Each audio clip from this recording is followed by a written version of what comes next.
All right, so today we're diving into something kind of different, a little bit, maybe even a little taboo for some people. Mm-hmm. We're talking about death, but not in like a doom and gloom, scary way. We're going to explore it through the lens of Sadhguru, using his book Death, An Inside Story, and some of his talks too. Yeah. And, you've explored Sadhguru's work with us before. I have. So, he's not one for sugarcoating. He kind of tackles things head on. Right. And death is no exception. But what I find so refreshing about his perspective on death is that it's really about squeezing more life out of life. Yeah. Not just existing, but really living. And he does that by really completely upending our usual approach to death. We treat it as this big medical failure, something to be avoided at all costs. Right. When actually, in doing so, Sadhguru would argue that we create this tension that permeates even our breath. Okay, you're going to have to elaborate on that. How does our aversion to death impact something as simple and essential as breathing? Well, when did you last time completely exhale? Like let every last bit of air out.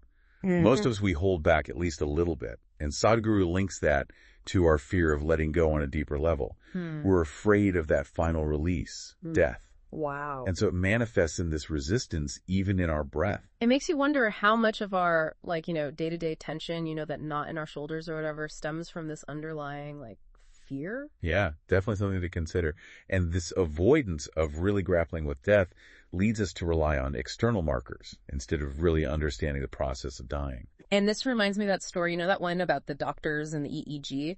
They basically told Sadhguru he was gone, lights out. Yeah, they declared him dead. Based on this machine. Right, but his response is so telling. He said, fine, call me dead.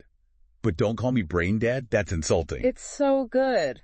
It is funny, but it makes this crucial point. That we're so quick to label and categorize and rely on these external indicators that we miss the deeper aspects of life and death. Exactly. He's pointing to the limitations of our understanding, reminding us there's more to death than just a flatlining heart rate. Yeah. It's a process. And understanding that process, those subtle energy shifts, that's key. And that's where the Panchapranas come in, right? Those 5 vital energies. Precisely. He describes how the exit of these energies from the body, that marks the real process of dying. Okay. And it can take, hours, even days after someone appears lifeless.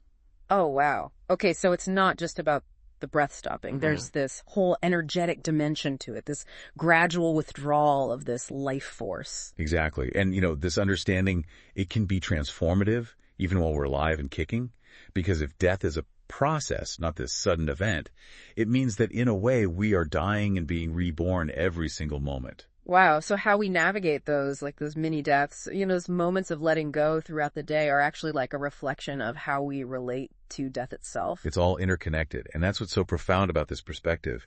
It's not just what happens when we die, but how that understanding can change how we live right now. So we're not just talking about the physical body shutting down. We're talking about energy, a life force that exists beyond our normal ideas of life and death. But what happens to our experiences, our baggage, right? All that stuff we kind of accumulate over a lifetime.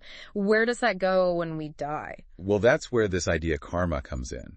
And Sadhguru uses this really interesting analogy to describe it.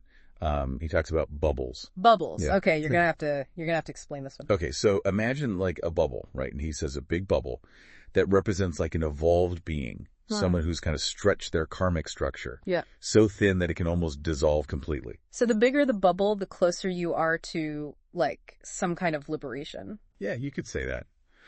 But here's the really interesting part. Sadhguru says that when we resist life, when we dodge all the unpleasantness, we actually kind of contract our energy. We shrink that bubble. And in a way, we're actually kind of inviting death. So all those times I've canceled plans because I didn't feel like being social or put off a difficult conversation. Yeah. I'm actually messing with my karma. Well, it's not about judging those moments as good or bad. Right. It's about understanding the energy. So when we contract, when we resist, we create this density, this heaviness, and it makes it harder for that energy to flow. And that flow, that expansion, that's what he links to aliveness. That makes me think of that story of the man who was ready to end it all, but all he needed was some tomato sauce. All right. It's so fun, but it speaks to this, right? Yeah, totally.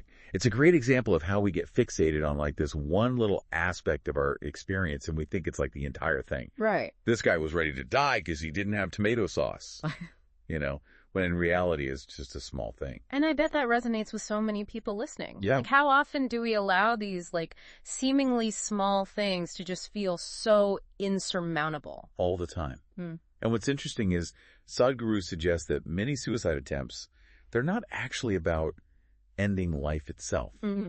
It's about ending a specific pain point, Mm-hmm. that one situation that feels unbearable. So it's not about ending life. It's about ending a particular experience of life, seeking relief from suffering. Exactly. And that's where this approach, it's different than just saying like, oh, just think positive, everything will be fine. It acknowledges that suffering is real. Challenges are inevitable, but it's about those tools to navigate in a way that expands our capacity for joy, for aliveness, for that big, expansive bubble of being.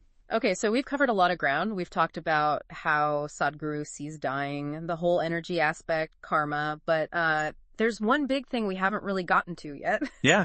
What happens after we die? Right. Like the afterlife, ghosts, reincarnation, all that stuff that makes you want to sleep with the lights on. Right. And Sadhguru doesn't shy away from this stuff. Yeah. He goes straight into it, but in a way that just cuts through all the fear and superstition around it, So, okay, let's talk ghosts. Good. Are we talking Casper the Friendly Ghost here, or is it a little more, complicated? Think less about like actual ghosts and more like energy that's left behind.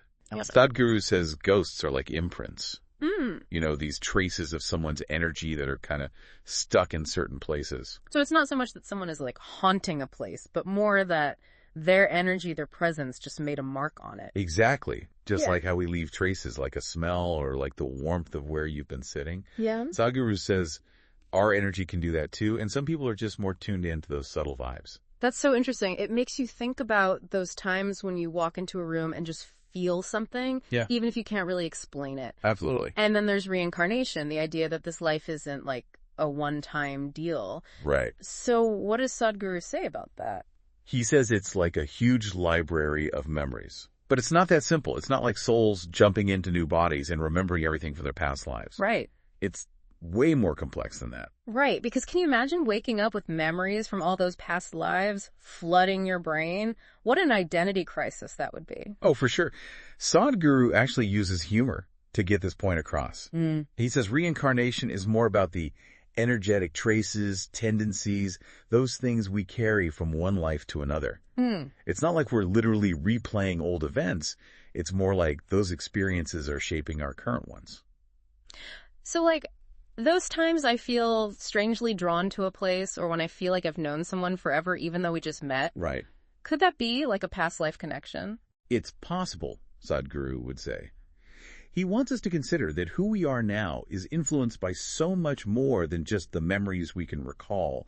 It's a whole web of experiences stretching way beyond this life. Wow, that is a lot to think about. But let's get practical for a second. What can people actually do to prepare for death?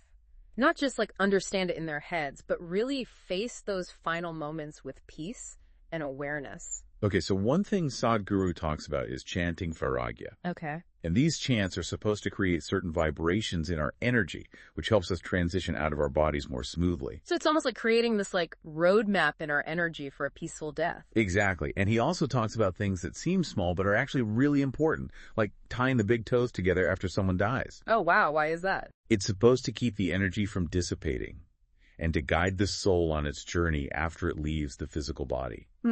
It's a small thing, but it really shows how much attention to detail Sadhguru brings to the whole experience of dying. This whole deep dive has been amazing. Yeah. It's clear that Sadhguru isn't interested in death in like a morbid way. He's trying to give us a guide not just for living well, but for dying well too. Definitely, and that's what's so powerful about his perspective. Yeah. It's not about trying to escape death. It's about embracing all of life, every moment, from our first breath to our last, and facing it all with courage and a sense of possibility. It really makes you think that how we're living each day is, in a way, preparing us for that final letting go. It's about connecting with something bigger than ourselves, something that goes beyond our limited understanding. So as we finish up, here's something for everyone listening to think about. What kind of death do you want to have? And what can you start doing right now to create a life that reflects that?